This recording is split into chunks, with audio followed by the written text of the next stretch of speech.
welcome to Answer Me 10, the podcast, with me, Barbara Dickson. Having been interviewed many times over the years, I'm always conscious of the generic nature of interviewing. And in my case, it usually begins with, "So Barbara, tell me, how did it all begin?"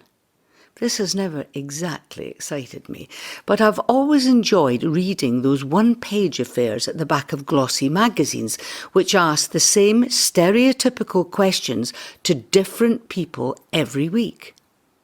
Hugely diverse answers appear. So, I thought it would be fun to pose the same 10 questions to some other notable women in the world of music and see what different answers they would give. This is what Answer Me 10 with Barbara Dickson is all about. I hope you enjoy the journey with me. Today's guest is Brit Award-winning pop star Kim Wilde. Daughter of original British rock and roller Marty Wilde, Kim began her career in 1981 and went on to sell over 10 million albums and 20 million singles, including the hits Kids in America, Cambodia, You Came and You Keep Me Hanging On. Alongside her hugely successful music career, Kim became a highly respected landscape gardener, training in horticulture and planting design at Capel Manor. Her success in this field saw her present BBC's Gardener's World and the Chelsea Flower Show, alongside writing regular gardening columns for The Guardian, Prima and Bella. In 2005, she won a gold award for her courtyard garden at the Chelsea Flower Show. Kim continues to tour the world performing to her army of fans, has recently sung a new duet with Boy George and is about to release her greatest hits box set. Question 1. Town or country? Well, without doubt, it's country. I've lived in the country since I was a child. I moved to Hertfordshire when I was about 9 years old in 1969 and totally fell in love with the countryside after having lived in southeast London in Greenwich up until that point. And the impact of the countryside, the beauty of it, the natural environment just completely bowled me over and has done ever since. So you've never lived in town since you were a littlie? No, I lived in London during the 80s. Of course I did. Yeah.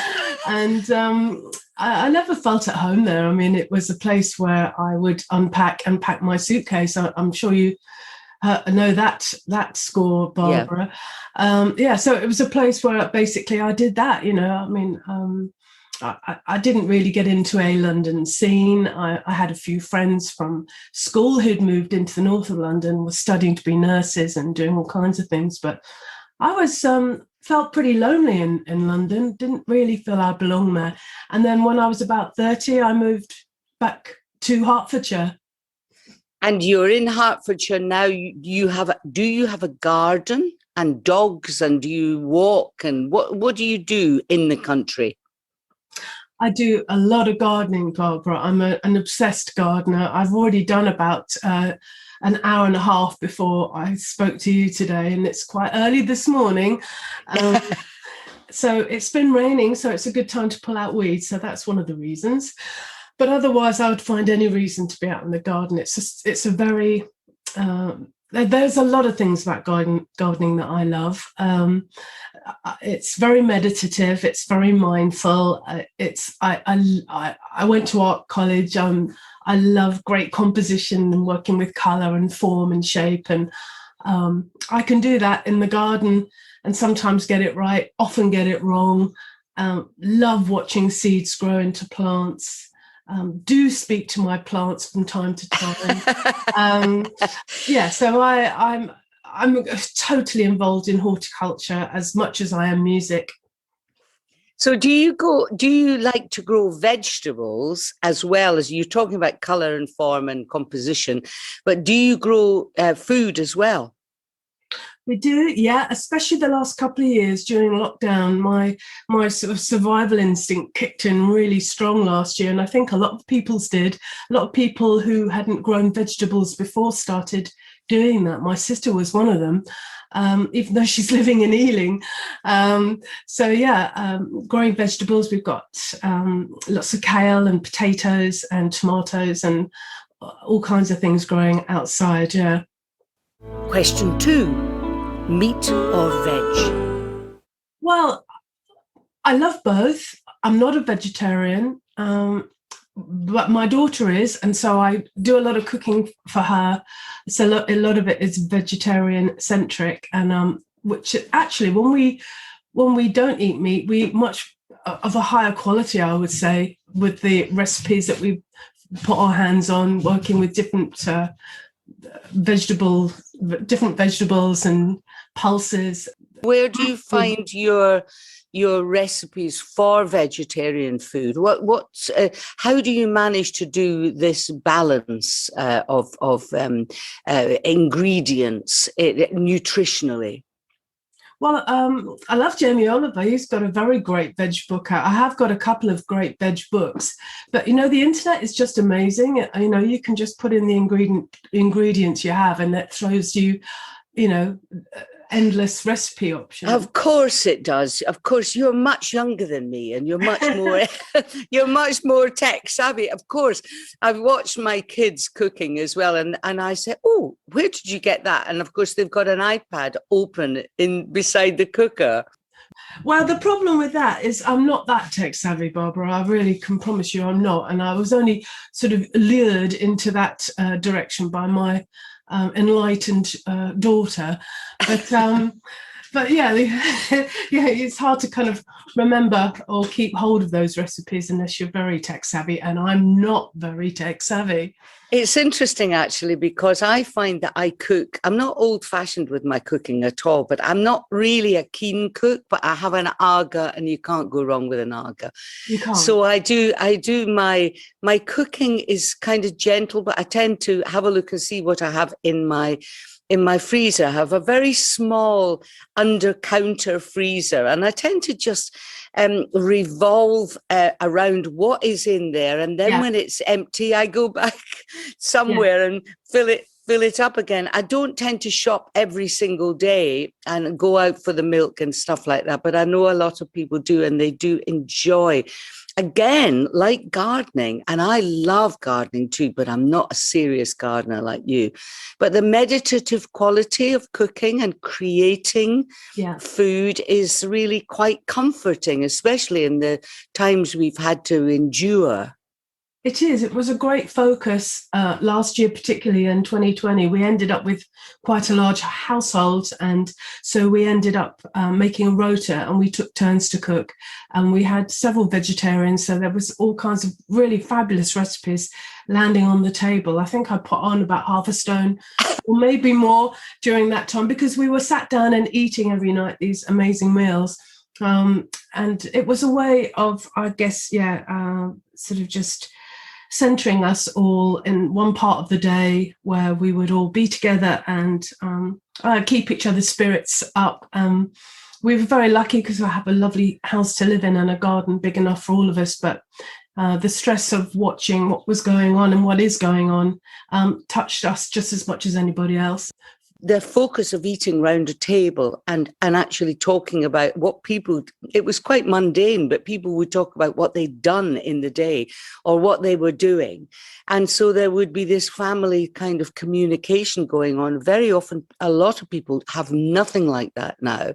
They don't have a discussion about what they've done in their day, but that what you're describing is rather old-fashioned. It's what used to happen, isn't it? Well, it became a practical option as well as an emotional option.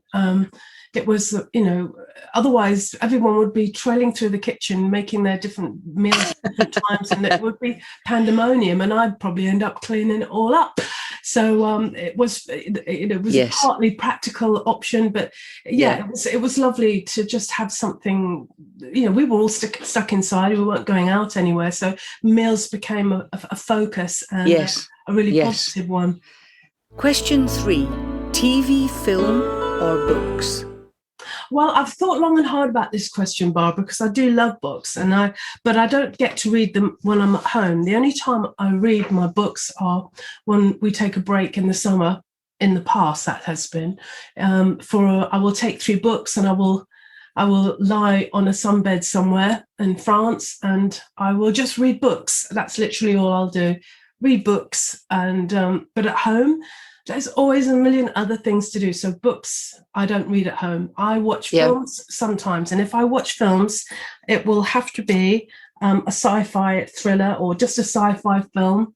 I've read this all sort of started in 1968 because my dad took us to see 2001: A Space Odyssey, and I just completely was bowled over, and I still am by that film. And then, of course, a year later, we had the Apollo moon landing, which was also an awesome event in my life as an 8 or 9-year-old. 9-year-old.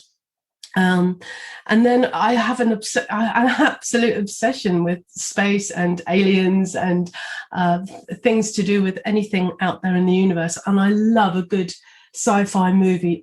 One of my favorites in the last few years was a film called Arrival, which was absolutely beautiful. It's a modern classic, and it's a profoundly moving spiritual movie as well. And as you know, as many of the movies that I love about the universe are, and I mean, even the kids films like Avatar and WALL-E, and that, they're all incredibly environmentally aware, but they're it's that's my subject, of course, not least of all, Barbara, because I did see something very unusual in my back garden. What did you see? So I wrote it inspired an album back in 2018, and I saw some lights in my garden, which were of the kind that are getting described now by the Pentagon, these sort of bright lights in the sky that move at astonishing speeds. Yes, I saw that as well. Once in my life, coming back from a gig in the Midlands, I saw a light going across the sky, which could not have been a shooting star. No, exactly. Or an aircraft. It was going too fast. How interesting. I didn't know that about you. Have you been watching, just as a matter of interest, the last 4 Brian Cox programs, which are about all the films that he's made? It's like a resume of the last 12 years of filmmaking for the BBC. It's just, I find it reduces me to tears. I'm very emotional about people talking about astrophysics. Yeah, especially Brian Cox, and he has really opened up a lot of minds, a lot of eyes. Yes, and a lot of people's inspiration. I mean, when I think about some of the images that have been conjured up on his programs, and the thought of these sort of many mile high, I guess it's, I don't know, gases, water emanating from planets. Yes. Billions of miles away, just having all of that drama happening around us out in the universe, and we're this tiny little speck in the center. It makes you feel like a little grain of sand, doesn't it? It really does. It sort of comforts you and also makes you realize that all is well, as Mother Julian of Norwich said all those years ago. All is well, and all manner of things will be well. I don't know why I'm saying that, but that's what I feel when I watch those programs. Yes, I just think it's great. Yeah. Question 4: night owl or early riser? Well, I'm definitely an early riser because the dogs make sure of that. And I love being up in the morning before everybody else gets up. I love that time, that peaceful time. It's a great time to go through the things you need to sort out in your mind, whether they're incredibly important things or just minor details. I'm a great, the devil's in the detail. I'm one of those people. Details really matter enormously to me. and they will dance around in my mind until I sort out. So it could be the tiniest detail, like I must tie up that rose on a stick before it falls over the side and I don't get to enjoy it for the next few days. Or it could be a really important decision about helping maybe one of my family or friends with a health issue or something. So it goes from the sublime to the ridiculous, really. Now, when you're working in put your other hat on, your pop star hat, do you find it difficult to stay up late, having the energy in the evening? A lot of my conversations, I'm not accusing you in any way, but a lot of us are saying it's quite difficult to be energetic in the evening. Do you find you're a natural early riser? Therefore, if you have to stay up later, it's difficult. Yeah. I think for me, so much goes into a performance. I have a band, there's 8 of us on stage. We've got some pretty powerful pop to deliver there. If I'm doing a gig, my whole focus, as I'm sure you understand, only too well, is all about the gig. It's all about that audience and about making it as fabulous as you can possibly muster up. And so much energy is expended. So by the time you get off the stage, I'm in a heap on a floor somewhere. So I used to have a bit more energy after a gig, but I'm more sensible these days, I guess. I just sort of have a quiet drink with everyone and say goodnight. Go to bed. Yeah, when you're on tour, you can't even have a quiet drink, can you? If you've got to do it again tomorrow, that's what I find, or at least the prospect. And being like you, I worry about the detail and also getting it right, and the excellence of my attitude towards it. But yeah, it's difficult getting energy in the late evening unless you're a natural at it. And I, like you, have always been an early riser. Well, I've not always been an early riser. Definitely in the 80s, I wasn't. I was all over the place. I'd sleep in as long as I could and stay up as late as I could, and do all kinds of stuff. But now I've sort of hit 60, and in the last few years, I just I know how to look after myself. I've got tons of energy, and I know how to direct it, and I know how to conserve it. And I know how to take care of myself in a way that I never did then. Well, that is great to know. That means you'll be around forever, and we do want that. Oh, thank you. Question 5, faith or fatalism? Well, I am a bit of a fatalist, and I also have a lot of faith. And I have thought about this question. I think ultimately faith is what I have more than fatalism, because I do believe you can control these things that are thrown at you somehow too. So you are the driver ultimately. But I also have this very strong sense of, the premonitions, the things that are meant to happen to you. I mean, when I was a child, I knew I was going to be a famous singer. And that wasn't because my dad was. It was just something I knew inside. And I used to tell a couple of my friends, they remember me telling them it wasn't an ego thing. It wasn't like one day I'm going to be famous and fantastic. And it was just a sort of a quiet knowledge that I had that my destiny was to be an international singer, someone who was going to make this her life all over the world. So there was like an inevitability about the way you believed that it was, as you say, it wasn't to do with arrogance. It was just, what you knew. Question 6, Facebook or the phone?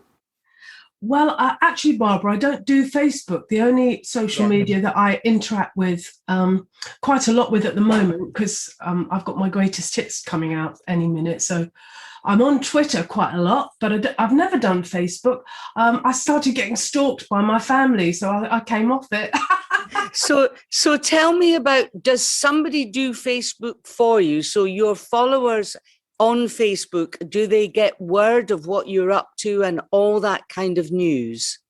Yeah, I have a fantastic manager, Sean J. Vincent, and he manages my Instagram account and my Facebook, and we discuss that. I give him some stuff. He gives, he's yeah, he keeps up to date with what I'm up to professionally, and then occasionally I interact on a more personal level on those platforms. But I'm all over Twitter most of the time at the moment.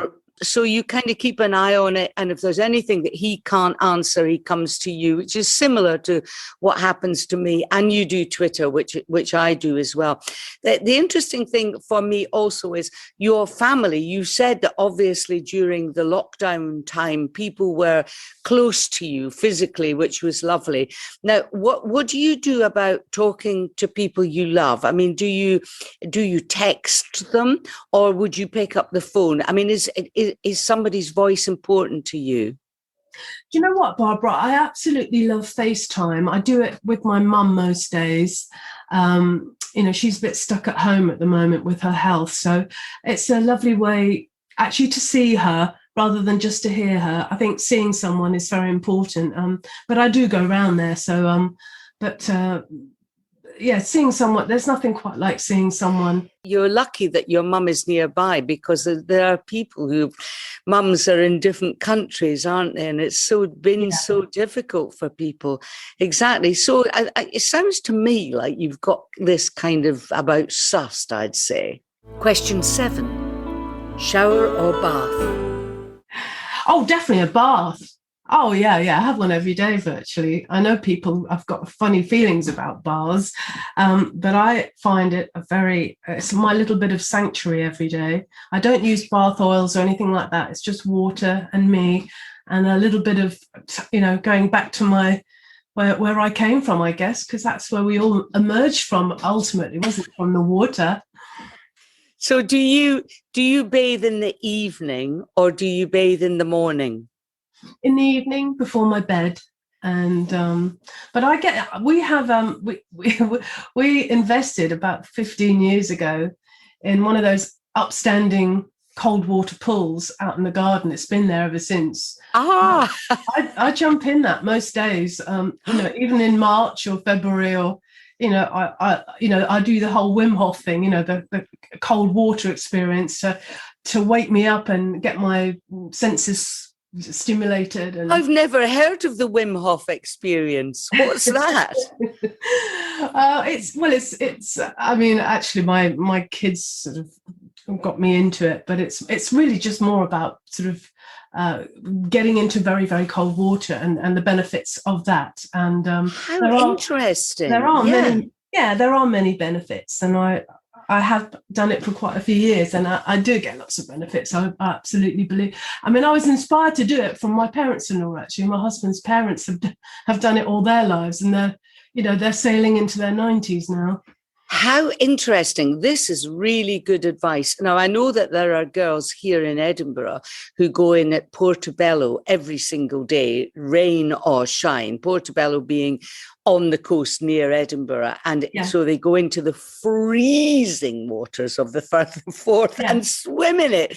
And they seem to be in the very best of form and health. So there's something to be said. Maybe I'll turn the cold bit onto the shower at the end of my shower in the morning. Yeah. What do you think? Yes, absolutely, Barbara. That's a good thing to do.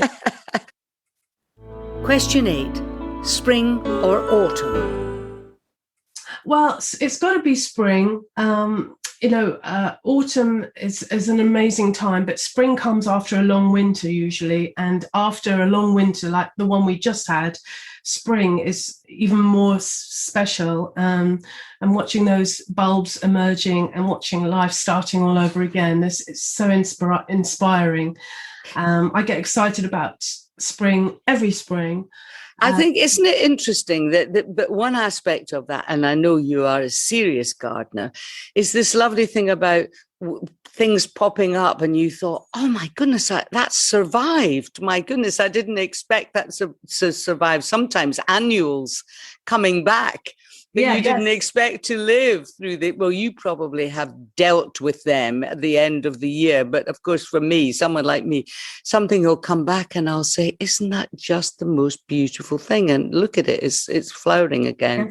I mean, when you see snowdrops, you feel that because they are exquisite and they come up in the coldest, frostiest, Yeah. meanest days. And there It's they are. so wonderful, isn't it? And you get so excited to see Yeah. their little heads. And they're so, my mother, who wasn't a gardener, just loved snowdrops because of their delicacy and the fact that they did come up in the cold. She thought, how can that happen? You know, there was this beautiful kind of fragility to them. Which is like life, you know, it's just like life. Yeah. That's why people respond so emotionally to snowdrops, because, you know, every little one that makes it up out the earth against all the odds it could be you, that, you know. It is miraculous, isn't it? And and obviously, you know, I'm a person of faith, so of course I always think, isn't God clever? You know, that's what I say to things like that. Well, I mean, certainly for me, my faith and my understanding and experience of God is definitely in the garden more than anywhere else. Yeah, my mother used to have some wonderful little phrase about that. There's, you know, you're nearer to God in the garden than anywhere else on earth or something. Someone will correct me and tell me exactly what it was. What I want to know about autumn is, because you're a gardener, do you have a sadness about autumn and it's kind of advanced towards winter? And do you think, oh gosh, look, that's dying back, that's the end? Or are you perfectly sanguine about it? Well, because I've been a gardener a long time now, I get excited about autumn because there's lots of great things that happen in the autumn. I mean, not least of all, the incredible colour that comes in some of the foliage, some of the trees, some of the autumn colours, which are just yes, you know, absolutely stunning. And the beautiful ornamental grasses and the late flowering summer plants, which I have many of now. So I've learned over the years to have a really exciting garden in all the seasons. And so for me, winter is something to be really look forward to. And I enjoy the shadows, and I enjoy the fact that life goes underground to regenerate. And I find that really inspiring. Question 9, dine out or take out? Do you know what? I'm not a great diner outer, I have to say. I'd really rather be eating at home. I mean, I'm very lucky over the years. My cooking's got a lot better over lockdown, I've got to say, but my husband's a really good cook and everyone in the house cooks really rather well. So I'd really rather be eating at home. You wouldn't say, oh, right, okay, I'm going to get dressed up and go to this very special new restaurant I've heard about. You're not like that. I'm not particularly like that, but I obviously that experience I have had several times and absolutely loved it. But if you're asking me an either or, I would say, generally speaking, I'd rather sort of be at home. We've got a nice dining table covered up just outside the kitchen, and we eat there a lot of the time throughout the year, not just the summer. So outside, you're saying it's outside your table? Well, we've got a kitchen table in the kitchen, and we've got a kitchen table that's moved outside under a covered area. So it's fantastic! So you would eat there when the weather wasn't that good either. So it's slightly Scandinavian, that whole concept, isn't it? Well, you know, we're pretty hardy. You know, I'm in the garden all the time. I'm you know, I jump in a cold pool a lot of days. I mean, I'm pretty hardy. I'm a hardy perennial, Barbara. Yeah, you certainly are a hardy perennial, and long may it continue. Now, so you wouldn't think of taking out food? You wouldn't send for a curry or something from the Deliveroo man? Oh, we've done that a bit. Yeah, that's fun. I don't mind someone turning up with all that delicious food. We've done that a few times, especially with a lovely Indian meal. Don't mind that at all. Yeah, because a lot of people find difficulty actually making that kind of food authentic. It's the one sort of food that we very often in this country are not that good at. There's a kind of authenticity in the real takeaway that sort of is, you can't really replace it, can you? No, absolutely not. Question 10, high heels or trainers? Well, I'm a real trainer girl. I mean, obviously, because I spend a lot of time walking dogs or gardening, so trainers all the way. High heels have sort of played havoc with my knees over the years. Ah. I'm pretty careful about wearing a platform now so that I don't have that tilt on my knee. I'm a trainer girl. So the high heels, you wear platforms with a heel on stage because it's sort of safer and is better for your knees. Is that what you're saying? Am I reading correctly? Yeah, safer and better for my knee. I do like to elevate myself. I do like to be a bit taller. I mean, I am 5'6", so I'm pretty tall anyway. But I just like to get a few more inches to get to see everybody and wear my costumes. And from most of my guests, I've gleaned that most of us like to elevate ourselves on stage because it's just a better line. You don't have to be little. I, like you, I'm 5'6", so I'm not short enough to need to elevate myself. But there's something about that line on stage of it's very good for the leg to be up. Yeah. But as you say, with the rake on the stage, very often, and us leaning forward and overcompensating by leaning back, it's really bad for the back and the legs. But, who wants to listen to us ladies of a certain age going on about how grim it is having our high heels on? It's fantastic to talk to you, Kim. I remember you with massive fondness from the time that we were sort of not entirely crossing paths, but when you emerged in music, and I'm delighted that you went into gardening and becoming a horticulture expert. I mean, it really is a wonderful world, that, and I'm not a serious gardener, but I love it. It's been such a pleasure to talk to you, and thank you for being my guest on Answer Me 10. Hey, Barbara, it has been an honour to talk to you today, darling. Thanks for listening to Answer Me 10 with me, Barbara Dickson. This podcast was recorded in Edinburgh in 2021 and produced and edited by Lee Noble and John Eden.